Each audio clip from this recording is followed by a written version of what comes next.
Kerala Vasthralayam, Pattambi road, Kunnamkulam. Guruvayur road near royal hospital, Kunnamkulam.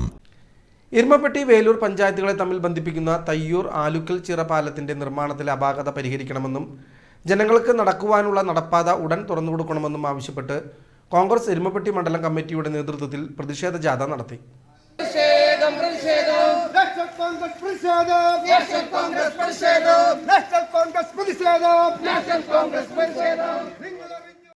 DCC secretary PS Suneesh ഉദ്ഘാടനം ചെയ്തു. മണ്ഡലം പ്രസിഡന്റ് MM നിഷാദ് അധ്യക്ഷത വഹിച്ചു.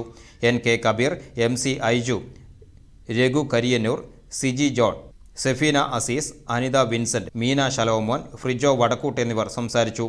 ഷാജി വർഗീസ്, വിജീഷ്, നജീബ് കൊമ്പത്തേയിൽ, AU മനാഫ് എന്നിവർ നേതൃത്വം നൽകി.